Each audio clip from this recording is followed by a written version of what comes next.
Yo, what is going on, everybody? It is T Millie here, bringing you some more college football 25 stuff today.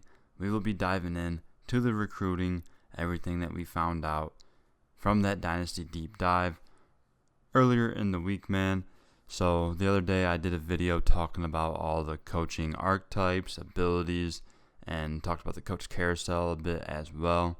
But man, there was just so much info we got from that deep dive and the article as well that I just couldn't get it all into one video, man. So splitting it into a few different ones. So make sure you check that out after this one if you missed that.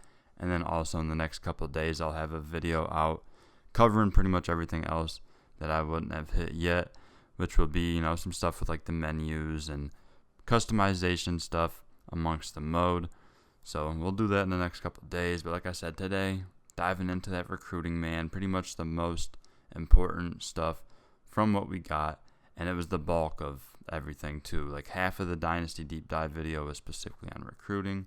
And then we also have a ton in the article, man. Just a crap ton of information that we'll go over here today. Just 10 days away from playing the game now, man. Super excited. And if you are too, make sure you slap that like button and subscribe to the channel if you're new, man. I'll be having tons of College Football 25 content on the channel, man. Once that game comes out, I'll be streaming, doing all sorts of stuff, man. So looking forward to it. But yeah, let's go ahead, dive into this recruiting. So of course, recruiting has always been important, but there's a lot more to it nowadays with the transfer portal also being in play. But of course, that high school recruiting is going to be the most important when trying to build that program. With all the time they put in gathering data and whatnot, they basically ultimately landed on 4 core goals when creating the system for this recruiting for us to build our programs in Dynasty, man. So here this says, humanize recruits by giving them unique needs and motivations that the player has to discover by interacting with the recruit. Differentiate regions of the country by player caliber, quality, and type to authentically capture high school talent based on historical real-world data. Represent the different resources available to schools, ensuring that top schools can blanket the country, while smaller schools will need to be more targeted with their approach. Make the transfer portal feel authentically unpredictable. So for staged recruiting, that's what they're calling it here. It's built around 3 distinct phases. Start with discovery, move on to pitch, and finish with the close. So just like in the real world, every recruit will be in a different stage of their process, and where they are in the process will dictate how you are to interact with them and the level of engagement that they're going to require. Of course, in the discovery process, that's where you're going to be trying to figure out if these recruits are even good fits for you before you even, decide to spend too much time on them. So once you figure that out, that's when you'll move on to that pitch stage. And of course, we'll, dive in, more details on each of these stages throughout this video. You reach that pitch stage once they announce their top 5 schools. Of course, at the beginning, they'll probably be open or have a top 10, move to the top 8. But yeah, once you hit that top 5, that's when you hit that pitch phase. And that's when you're selling the recruit on, of course, what your program and what you have to offer. And how well your school aligns with their motivations will determine how successful you are. And of course, those motivations are, the 14 different pitch grades that you'll have, which I'll mention all those here in a sec. So once you hit that final stage close, that's when, you'll probably have offers by that point. And, you get that official visit scheduled. And at that point, you're pretty much going to find out if you're going to get that recruit or not. Looking to secure that verbal commitment. And then, of course, they'll make their final decision once you hit signing day. Like I said, man, we'll dive a little deeper into each stage throughout this video, man. But yeah, discovery, pitch, and close are the 3 stages. Now here we'll mention those 14 different pitch grades and motivations that I mentioned before, man. But yeah, they'll be graded from D- to A+ amongst those 14 different categories. No 2 programs are the same, and the grades will dynamically change over the course of your dynasty based on school performance and actions. So there is going to be a couple that actually don't change at all that I'll mention right now. And one being academic prestige. Makes sense. Of course, in real life, this stuff could change over time. But in the game, they're not really going to, put in a system for that. I don't think is needed. So that's fine. It makes sense for that academic prestige to stay. So, the teams like, Stanford, Rice, Michigan, schools like that will be up there. And also campus lifestyle, another thing, makes sense that this one will not be changed. So yeah, just a couple there I wanted to mention that won't change. Now the rest, of course, will all be able to change, and those changes are different. Some things will be able to change throughout the season, where some grades will only update at the end of each season. So here's the full list of the 14 grades. And if you played the game before in the past, then you pretty much know these are pretty much all the same, have been in the game before. There's a couple that are different, of course, and whatnot. I will mention here brand exposure. This is pretty much your NIL. There isn't an actual NIL system in the game, so this is as close to it as you're going to get your brand exposure rating there. Of course, certain schools that, are always out there spending in the portal are most likely going to have higher brand exposure grades here. Even guys coming straight out of high school sometimes are getting these insane lucrative deals to certain schools, man. I'm sure some examples. Not going to, dive into all that stuff, but that is, where the NIL is tied in here. So brand exposure, of course, certain players, it'll matter more. Certain recruits, it might not. But yeah, you've got playing time, playing style, championship contender, program tradition, campus lifestyle, stadium atmosphere, pro potential, brand exposure, academic prestige, conference prestige, coach prestige, coach stability, athletic facilities, and proximity to home. Now, I'm not going to read, the description of every one. I mean, it's pretty self-explanatory. If you feel free to, go ahead and pause real quick if you want to just read all those descriptions of each thing. But yeah, man, all those grades are going to be important. And of those 14, each recruit will have 3 that is technically, set for them as which ones are important. And it's also possible that one of those 3 could be a deal breaker as well. Now, these deal breakers are not always going to be on every recruit.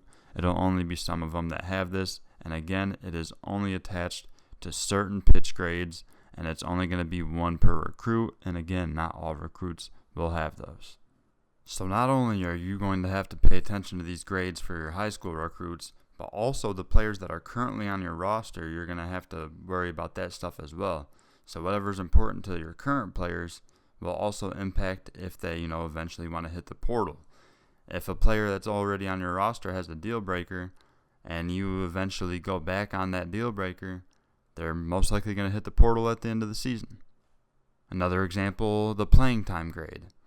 If you bring in like 2 or 3 guys at the same position as a guy that has, it important for them to have a good playing time grade, if, you bring in a few guys at their same position, that grade's probably going to go down some and could ultimately end up leading to them wanting to transfer. So you're going to have to, not only pay attention to this stuff for your high school recruiting, but also for transfer portal recruiting and also for retaining the guys that are currently on your roster. Another example here, the championship contender grade will use a combination of your top 25 poll ranking, team prestige, and assessment of your current roster quality with Bud Elliott's blue chip ratio, which I absolutely loved reading that when I seen that, man, because I have been listening to the Cover 3 podcast for the last couple of years now. If you haven't, then you probably don't know who Bud Elliott is, but he works with CBS and 247 Sports, stuff like that. Does a lot of good work with the Elite 11s and all the different quarterback stuff and 7-on-7s that go on down in the Florida area and just southeast part of the country. But yeah, Bud Elliott, absolutely love seeing that he is getting into the game here with his blue chip ratio, which if you don't know what it is, it's the percentage of your roster that's made up of 4- and 5-star players. So that is, it's just a cool number to see. And I absolutely love just seeing that he has, his name in the game, man. Like I said, I've been listening to these guys for a few years. It's him along with Chip Patterson, Tom Fornelli, and also former Florida State quarterback back in the day, Danny Cannell. So that's a really solid podcast, man. They're pretty good with the information across the college football landscape, man. So they actually just talked about the blue chip ratio stuff the other day, man. So it's kind of wild that it's timing up that I'm seeing this now. So definitely cool to see that there. It also mentions the brand exposure stuff. Like I said, that is where the NIL is tied in for this game. And like I said before, most grades will update dynamically throughout the season, while some will only update at the very end of the season. And you got to keep an eye on that stuff throughout the season, man, like I said, because not only could a slide in the grades cause current players to transfer, but if you get verbal commitments from guys, they could end up decommitting if, one of the grades that was important to them was, an A. Maybe by the end of the season it slid down to a B- or C+ for whatever reason, then they could decommit. And of course, they'll do a great job with different menu screens and stuff that you can look at throughout. So that way you can continue to stay updated on these grades and, see what you can do to maybe improve. As you can see in this screenshot here under championship contender, it basically shows, for Stanford, of course, they have the high A+ academic prestige, but championship contender's way down because, since the Andrew Luck days, back when they had Harbaugh, Toby Gerhardt at running back, and then Christian McCaffrey and stuff, since then, Stanford's, been, on the downfall. Still a great school as far as everything else, but as far as, football goes, they just have not had that success. So you see there, you can see the how to improve. So you see it shows the Buddy Elliott blue chip ratio like we just mentioned, only at 3%. That is very low, of course. And then the current media poll rank, they're only at 65. So it's showing you that the impacts are very high. So if those numbers got improved, the impact wouldn't be as much. And in turn, the grade would probably be bumped up more towards C+ or B- area. And also it will show at the bottom there, you see the players at risk. These are players that will be currently on your roster. They'll show you the risk of them transferring out based on, each motivation. Now going back to the academic prestige one, you see under how to improve, there's nothing there because, like I mentioned before, academic prestige is one of the 2 grades or motivations that actually cannot change. So, of course, under how to improve, there's not going to be nothing there because you can't change it. Now, I wonder if they would actually try to put something there if it was, a team with an example that's more down in, C or D range, but I'm sure there ain't nothing you can do about it. But I would like to see, if players are at risk, if they have a C academic prestige and stuff like that. It would just be nice to see, once we're actually in there, seeing different types of, how to improve under different motivations and stuff. But it's definitely cool to see, they give you a nice layout and shows you the top schools and the rank and shows you where you're at for each of those different pitch grades. It also mentions that there's a good chance that the players that do get listed under that at risk section there, most likely it's a deal breaker for them for that grade. Now, it's not always going to be the case, but even if it is still one of their more important ones, you could still end up being at risk there. You'll also be able to see changes and stuff each week from those motivation grades when you hit your weekly advanced summary. As you can see here in the My School update, you see that the program tradition got a bump up to B+ there, and it also lets them know that with their championship contender grade being lower, it shows them the players at risk there. You also see the team prestige there. You see Arizona State with 3 stars out of 5. I believe you can have half stars as well in this. So ultimately, all your grades together will, give you that team prestige. And of course, you're going to want to keep that up as high as you possibly can. Now, they did say that it is pretty much impossible nearly to hit a full 5 stars and then maintain that for multiple years. It'll be very tough to do that, man. So if you can stay around 3 or 4 stars, you should be happy with that. So each season, there will be more than 3,500 recruits generated from across the country. Just like the real world, every class is different.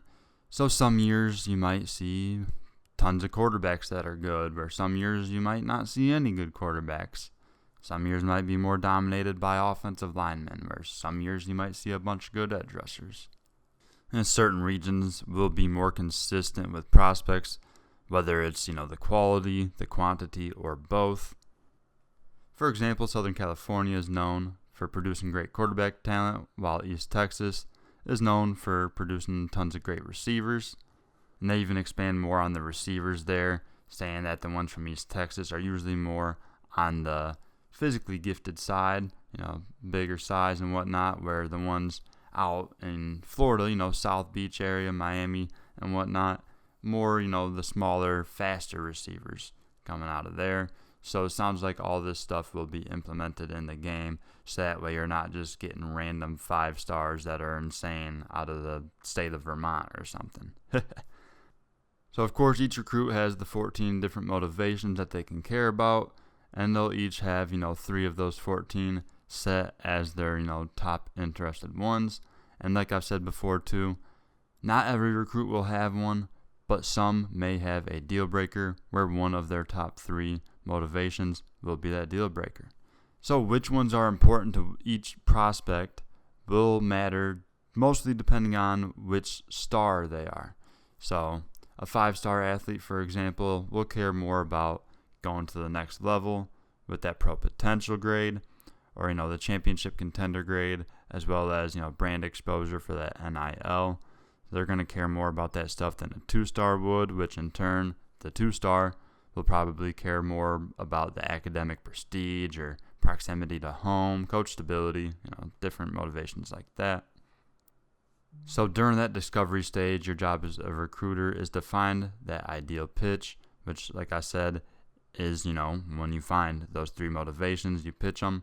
That's the ideal pitch. You try to figure that out during that discovery stage, so that way early on you'll know if a recruit is going to be worth your time or not, because you don't want to be putting in hours on guys that they're just going to end up being off your board after a few weeks. And going back to that deal breaker, if you don't satisfy a deal breaker for a recruit, they might not even talk to you. You could be completely locked out from even speaking to that guy. So that's definitely something to look at, and you'll have to pay attention to.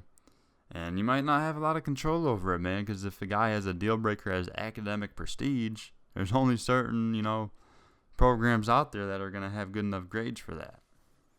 So if you're coaching at a school where you got a bunch of fools there, then that grade's going to be lower, and you could be locked out from getting a guy just because he wants to be smart. That was just an example. But anyways, it's nice that, they have stuff like that in there to kind of help so that you're not just able to just go after every great, prospect out there.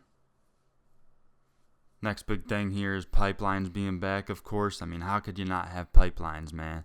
If you don't know what those are, I'm not going to go too crazy on them, but it's basically just certain schools will have certain pipelines. Like certain schools will always dominate in states like California or Texas, or more northern states might dominate a state like Ohio, something like that. But one thing I do want to mention here is that they have changed the pipelines from the past. So there is 50 of them in the game, but it's not just one for each state, which is how it was before. Now there's a few different ways that they have either split or combined these. For example, Florida isn't just its own pipeline now. You'll have 3 different ones for that state alone. You got North Florida, Central Florida, and South Florida. And then for a state like Georgia, you'll also have the Metro Atlanta as its own pipeline. And then here's one that I don't like, where they combine New York and New Jersey. Now, this obviously makes sense for some of the smaller states that are up in that area, of course, because some of them are just so small and just really don't honestly turn out too much when it comes to, football talent. But New Jersey, it's not as prevalent as it was before, but there was a good stretch there where New Jersey was constantly just putting out top prospects, man. So the fact that they combine New Jersey with New York, I feel like is kind of, I don't know. I don't like it. I don't think they should have done that. Again, like I said, I don't mind them combining certain states, but I think New Jersey itself probably should have been left alone. Well, not a big deal or nothing. Just figured I'd mention that amongst these pipelines. And again, like I said, I'm not mentioning everything here, but if you want to read this all, I will link it down in the description, or you could just pause the screen for a sec if you wanted to read this whole part of this article. But we'll go ahead and move on from the pipelines. Well, one last thing to wrap that up. They do say, like I said with the deal breakers earlier, tying the deal breakers together with pipelines, they're hoping that those two things being implemented in this recruiting system will help create a much more realistic and less exploitable recruiting experience, which makes sense because in the past it has been way too easy to end up, rebuilding some of these insanely small schools I'm hoping it's a lot more of a challenge, and it sounds like they've implemented a couple things in here for us to help that system. So engaging a player's interest at the beginning, you'll be able to see if their recruitment is open or not, and there's different stages. Once you go from open, they'll have a top 8, then you go to the top 5, top 3, and then commitment. So your job is to stay above the cut line each week. Great recruiters will quickly recognize losing battles and pivot their resources to a different prospect with more promise of commitment. After advancing the week, you will be shown a recruiting summary of any changes in recruiting statuses so you can quickly identify where you need to spend your time that week. So checking out this screen here. Love to see it, man. It's looking good. It's doing a good job. You see they got locked out of one of these as they were 6th on the list for the tight end there. You see Connors locked him out as he has reached his top 5 schools. And you see even show that they got a commitment here from Alex Casey here at the top. And it shows, a few other ones at the bottom, other players that they were, 3rd on their list, but these players have committed to other schools now. So it's definitely a nice screen seeing here. You get the different star ratings, which players, have you interested higher or not, and, the position and everything. So it's a good screen, and you get to see it all. So definitely looking good here. So talking a little bit more about the 3 stages, I will say here with the discovery, this is a lot of stuff just talking about how to get through the menus and just how to find prospects in general at the beginning. So pretty self-explanatory. I'm not going to go over that too much. We'll scroll down here. It does say, keep in mind that you can only have 35 prospects on your recruiting board at a given time. So that is how it was in the past. Definitely like to hear that. So that way you can't just, have 50 plus guys on your board. That's just not realistic. Gotta hone it in and make sure that you're spending as much time as you can with a decent amount of recruits and not just going crazy trying to spend time with too many of them, because then you could end up with a bunch of guys just having you 3rd or 4th on their list and not getting as many commits as you're going to need. Mentioning here with the deal breaker in this screenshot, I'm not sure, man. It shows over here for this prospect Guy that their deal breaker is brand exposure, and it tells you that you need to have at least a B- for them to not be a deal breaker, for it to not lock you out. So they have an A+ here for Michigan listed, so that way they're good. I'm honestly not sure if that should be right. That's a whole nother conversation, but I don't think Michigan's brand exposure should be A+. Not that the brand is bad, but if this is supposed to be for NIL, not that Michigan NIL is bad, but they're definitely not up there with like some of the other schools that are spending absolutely insane, man. So I don't know about that. But either way, it's just a nice example here, seeing the deal breaker on the screen under that prospect there. I'm not sure if they're just going to give you this at the beginning, or maybe you have to find this out. I feel like you should definitely have to find it out over time. I feel like they can't just tell you right off the bat what their deal breaker is. Now, of course, if you don't, meet the required grade for their deal breaker, then of course I think it makes sense for them to tell you that you're locked out because of that. But I feel like you got to at least find out what's important to them first. Like, of the 14, you got to find out the 3 first before it just tells you which one of the 3 is their deal breaker, I would think. But we'll find that out when the game comes out, man. So talking about recruiting hours, of course, if you played the last couple NCAA games, that's pretty much how the recruiting system was. You had a certain amount of hours, or it was points, which is kind of the same system, just points, hours, whatever the case may be, and you just allocate them into each player. And now they have basically tied in that system with the older recruiting, which had all the pitch grades and stuff, and you spent a lot more time doing it. So they simplified it a lot at the end of that run back in 2013-14.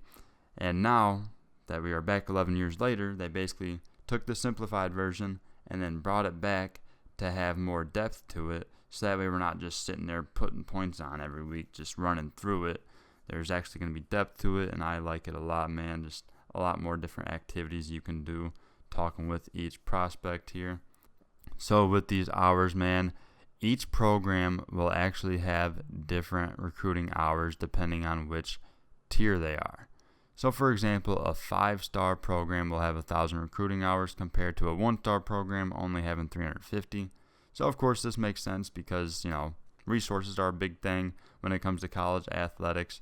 And of course, the bigger schools are going to have more resources and be able to send their recruiters and stuff out more often to be able to check out these prospects. Whereas the smaller schools might not have as much funds and might not be able to go out as much, or maybe if it's prospects that are closer by, it might not be as much hours. That'd be cool if that's implemented into the game, where if you're going to see a prospect that's in the same state as the school that you're at, I feel like it shouldn't cost as many hours since they're right there. Whereas if you're coaching Cal and you're trying to recruit somebody from New Jersey, then obviously that should take more hours because you're going completely across the country, man, coast to coast. So I'm not sure if that's in at all. Have not read that yet, so it'll be interesting to see if that was able to be implemented. Of course, during the off season and whatnot, you'll definitely have more time to put the hours into recruiting because during the season you'll have to be putting some more time into getting ready for each game every Saturday. So it'll be interesting to see how much that impacts, whether you're in season or out of season, how much you're able to dive in with those recruiting hours. So not only do you have that maximum amount of hours for each week, but each prospect itself will also have a maximum number of hours that you can spend with them each week. So the default maximum is 50 hours, but this can be increased to a maximum of 70 hours with the always be recruiting ability for that position.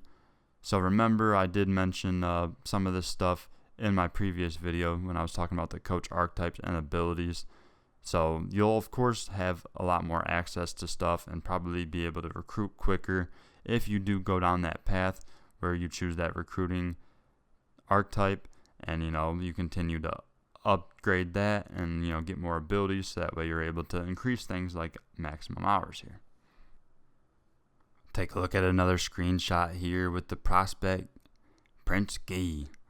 So after they did the action, you can actually see on the right side of action summary, scholarship offered, and then pitch to the house, soft sell, and then pitch prove yourself, soft sell. Also, remember when you're doing these pitches, you can either soft or hard sell. And of course, you'll probably want to choose soft or hard depending on, if what you're pitching them on is, more important or not. And then also if your grade is good enough to, actually want to pitch it. And then you see the influences that each action had. Of course, the green arrows going up means that it must have been good. And you see there the top schools, they moved up from the 5th spot to the 4th spot there. And you can also see when they have visits scheduled, not only with just your school, but with the other schools as well. And it looks like with the pipelines, going back to those, it looks like those are actually tiered. As you can see, based on each school, they have a different tier for this pipeline. This prospect is from New Jersey. I can't really tell based on the colors what tier each one is, but I know Michigan has done really well recruiting out of New Jersey over time, getting guys like Rashawn Gary and Jabril Peppers. So they should definitely be a high tier for that pipeline there. So that's definitely interesting to see and should, be impactful. Probably not too crazy, but, if you're just like one tier apart, it probably won't be too crazy of an impact. But if you are on, the top tier for a certain pipeline where another team's on the bottom tier, I'm thinking that will probably have at least somewhat of an impact there. But I'll mention a few other things that we see here. Of course, this guy is the left outside linebacker, and they have him listed as a run stopper. Of course, as that edge rusher position, you'll either be listed as that run stopper or more of a pass rusher, or probably a balanced option as well. You also get to see the height and weight, of course, their hometown, and the class. Of course, most of your recruiting will be out of high school, but the reason that is there, of course, is because the transfer portal now, and you'll also be recruiting through college. And you see like how many hours you put into each recruit on the left side there, looking at your prospect list. Looks like Guy got 50 hours put in this week, or a guy like Mondo got 65 hours put in, and then Dalton got 15 hours put in. So, of course, before you offer scholarships and all that and start scheduling visits, you're going to want to scout these guys and make sure that the star rating they have is actually comparable with, their ratings. So, of course, it'll be certain hours to scout. And, like I've said before, with the different coach abilities and stuff, you could probably be able to unlock more scouting if you have, a higher tier ability with a coach that has some recruiting. Where if you don't, it's probably going to take quite some time to unlock each percentage here, because you see the scout takes 10 hours, and then as you progress here, you learn a little bit more and more on each ability here, or each attribute that is. As you can see, you already have a couple of the numbers for a couple of the categories, but some of them you don't have the number yet, but you can see the progress bar. So once you continue to scout and get that to a higher percentage, you will eventually fully unlock that whole rating. As you can see here, once you get that 100%, you now have the actual number rating for all of those attributes. Looks like you can actually even see what abilities that they'll have to start with as well.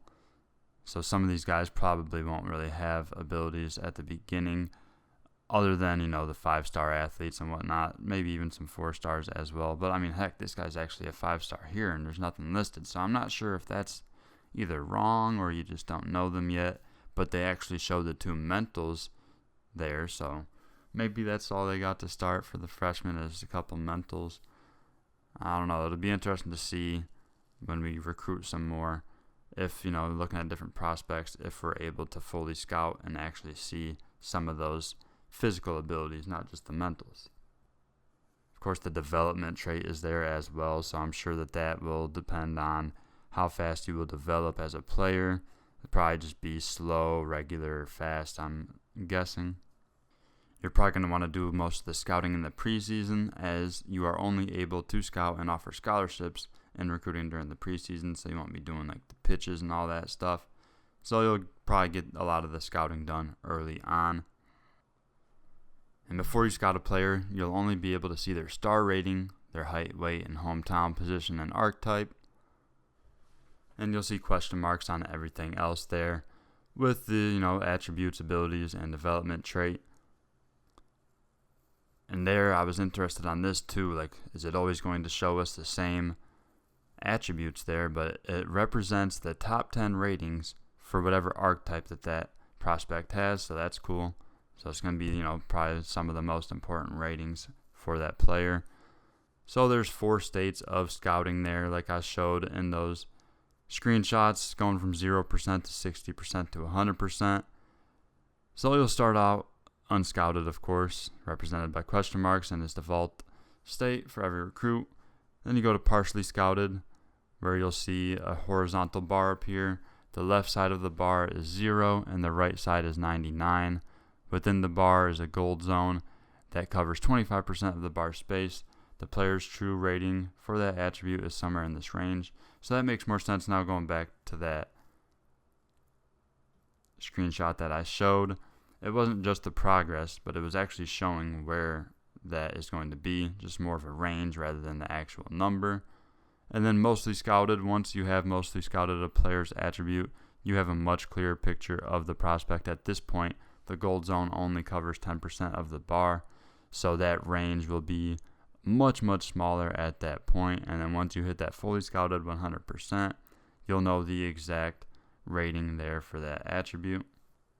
So I was talking about the abilities. It actually says here, additionally, each scouting action will also reveal physical and mental abilities. So in the screenshot we saw, it just so happened to be that they were only able to reveal the mentals, or maybe they just didn't have physicals to start. So that is still a question that I want to know. Are they always going to show us all of the abilities at the start?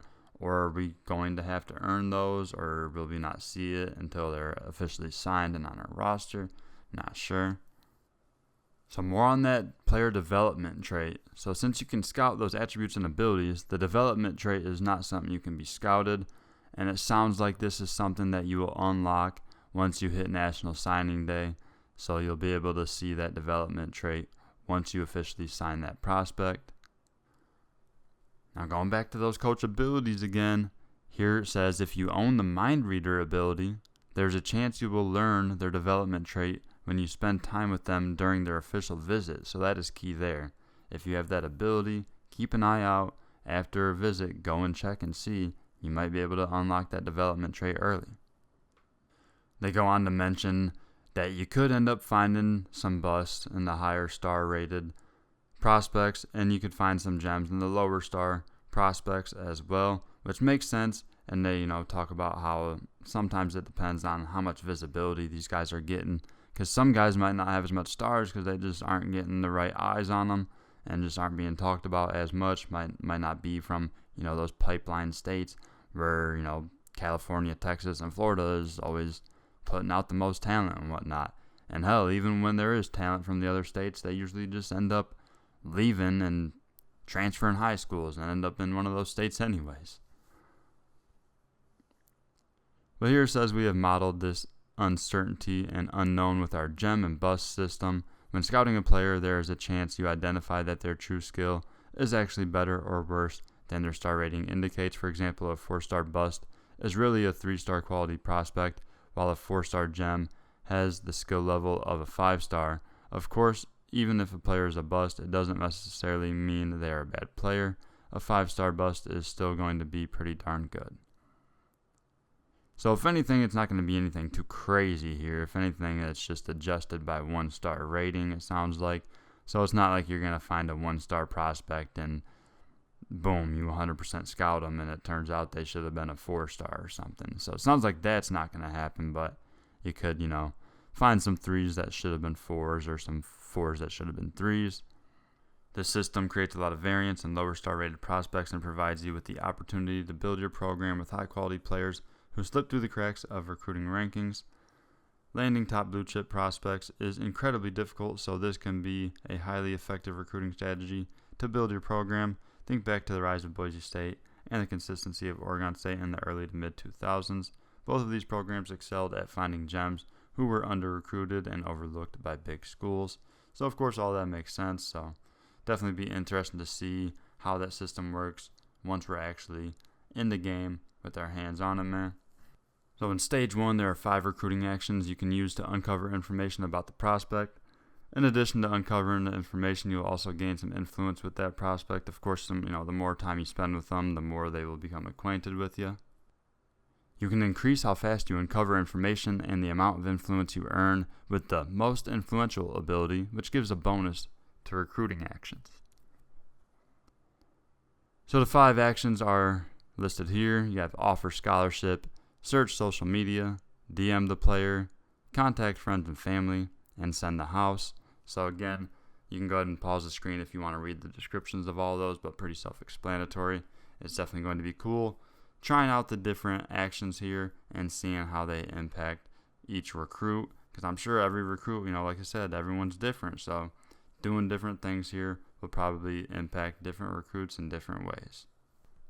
And you also see here in the screenshot, man, on the right side with all those pitches, as you figure things out with each prospect. Of course, there's still question marks on a lot of these here, but as you spend more time with them, you'll find out which of the motivations are important to them. As you can see there, they have 2 of them check marked, so they figured out a couple of them, and thankfully for them, it's a couple that they have good grades on, so it should be a good prospect for them to go after. They're still trying to figure out that 3rd one though. And of course, the ones that they already know aren't important to them are marked with the red X, of course. So once you hit the top 5 for a prospect, that's when you'll go to stage 2 for the pitches.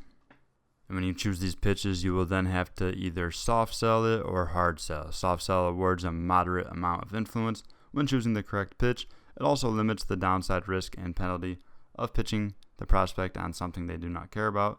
This is best for when you have some idea of what the recruit is motivated by.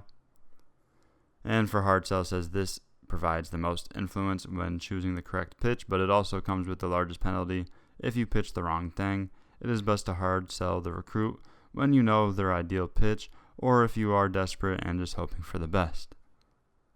So after selecting a pitch type, which will be amongst the 14 different motivations there, you will then select your pitch.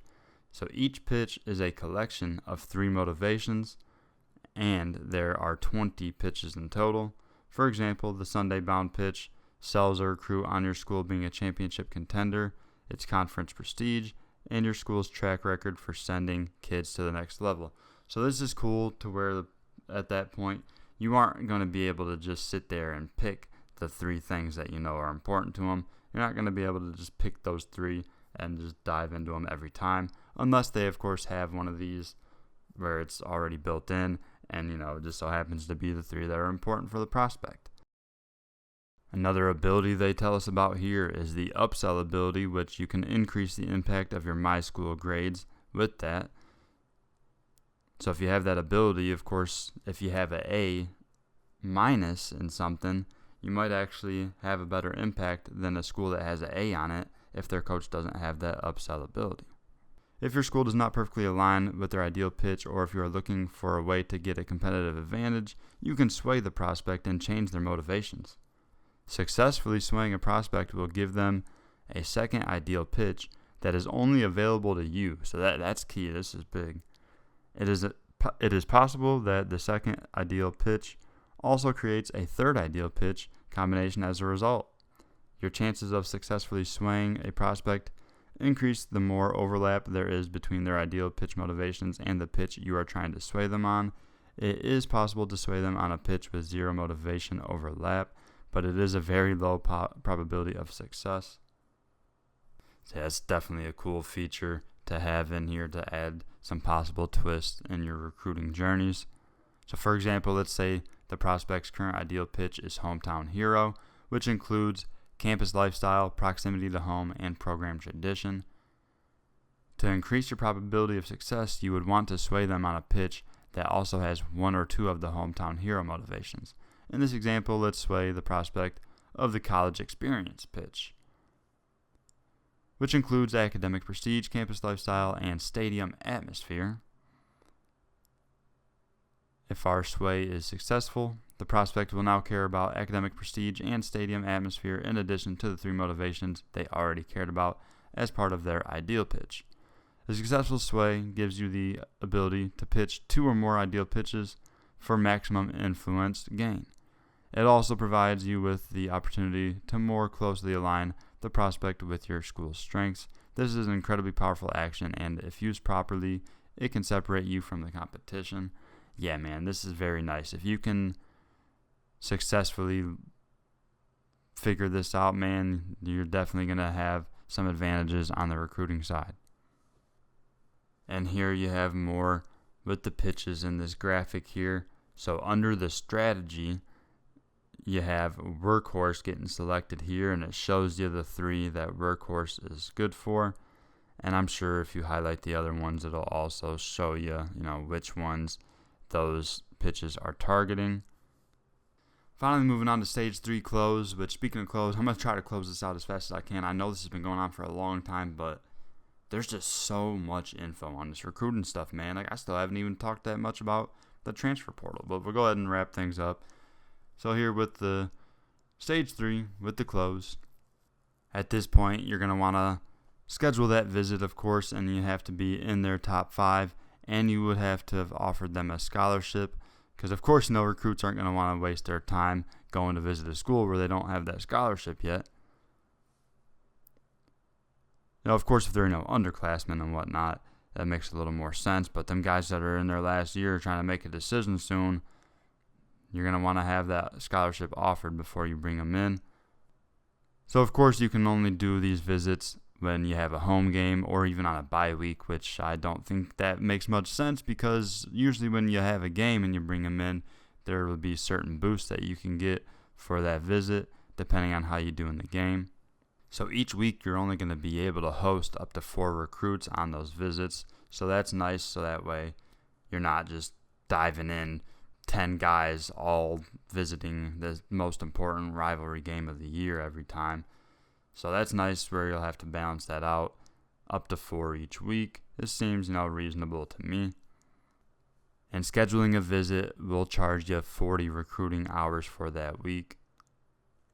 And this is key here. So with the base being 50 maximum hours for each recruit each week, that would suck if that 40 hours took away from that, but it doesn't, thankfully. So you'll still have your 50 hours max to put into pitches and other stuff for your recruit that week, rather than just the 40 going towards that visit. Visits are broken down into two main parts, scheduling and activity. So timing is everything when scheduling this visit. So of course, like if you're Michigan, you might want to schedule them guys to come see you late in the season against Ohio State, since it's such a big rivalry game and there'll be more boosts available. But also, you got to remember, if you're scheduling it super late in the season, by the time you get there, they might have said screw it and committed week 10 after a week 9 visit somewhere else. So you got to be careful when scheduling too late in the season. So of course, who you play against is going to matter, where if you bring them in against a team when you're playing like a FCS school and you blow them out by 60, the visit might not be as impactful as if you bring them in against a rival school that's, ranked top 10, and, you win in the final minute, some crazy game, stadium atmosphere is nuts, and just everything is just a good time for that commit. Of course, it's going to have much more impact, and you'll get more boost from the points from that visit and have a chance of landing that commitment. So after you set the date for the prospect's visit, there are 14 activities a recruit can do during a visit, and each activity maps to a prospect's motivation. So similar to pitches, the alignment of the recruit's interest level in that activity and your MySchool grade will determine how much the recruit enjoys the activity. So nailing this visit will often be the difference between bringing in a top 5 class or being left at the altar on signing day. If things go well, there's a chance the recruit will verbally commit to your school following that visit. While you should feel good about securing a verbal commitment, it is critical you stay on top of things until they sign their letter of intent on signing day. Of course, remember those deal breakers. If you fall off on that, they could decommit before signing day. So make sure you just stay on top of all that stuff, man. We'll also go ahead and take a look at this players leaving screen, man. So not only could you have players at the end of the season hit the transfer portal, but you could have underclassmen hit the NFL draft, man. So, of course, you got to be 3 years removed from high school. So, you got to at least be a junior or redshirt sophomore there.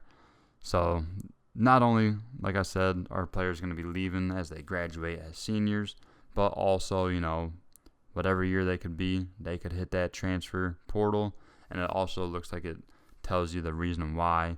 The one guy's playing style and also playing time for one. There's also shows persuasion chance, so you'll have the chance to persuade players to stay if you would like to do so, whether that's staying and not hitting the portal, or staying out of the draft and owning in their skills for another season and trying to improve their stock some more. But you see here, like the running back Damian Martinez projected round 2. It's like, yeah, man, good luck trying to bring him back. If you're projected round 2 as a running back, you should definitely go. It's not often that guys go round 1, man. So yeah, you see the persuasion chance there, medium for a couple guys, and then high there. So you can always try stuff like that if you want to retain these players. And also on the other end, I believe you will be able to persuade players to hit the portal if you would like them to leave. Say if you had a guy on your roster for a couple of years, they're about to hit their junior season, and they just haven't, progressed the way you want them to. Or maybe, you brought in a guy in the next class that is going to be better at that position, and you want to develop them more to get them more on track to play before the other guy.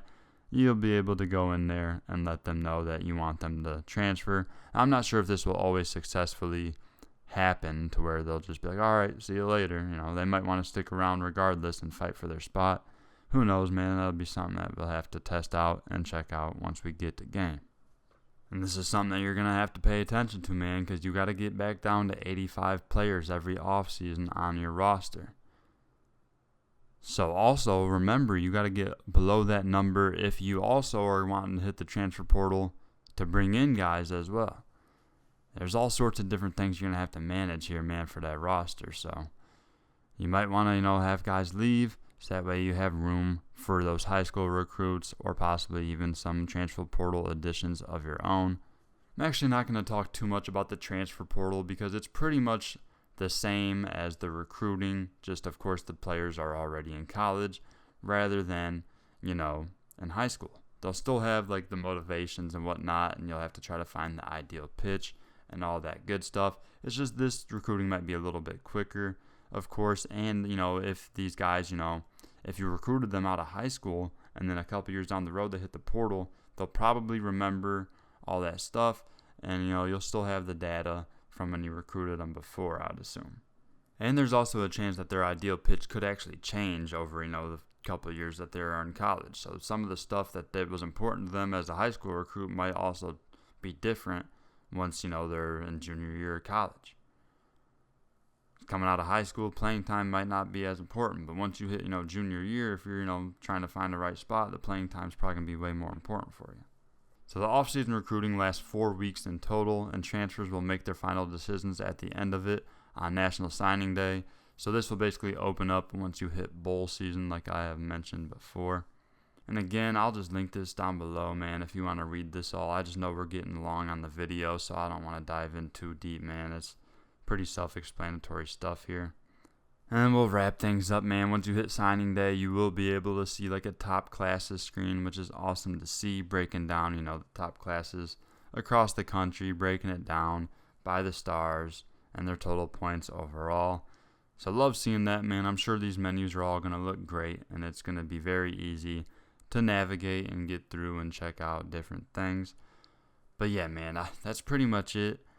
I'm sure I didn't cover everything, but the video, you see how long it ended up being. There's just so much to go over with all this recruiting, man. It's just insane how much depth they put in this, man. So I'm definitely excited to check this out. I'll definitely be doing a simulation rebuild sometime in the first week or two of the game being out, so that way I can, learn all the recruiting the best I can before I dive in to my actual Dynasty that I'll be playing, which will probably be started, by the end of July. But either way, just a lot of stuff to figure out.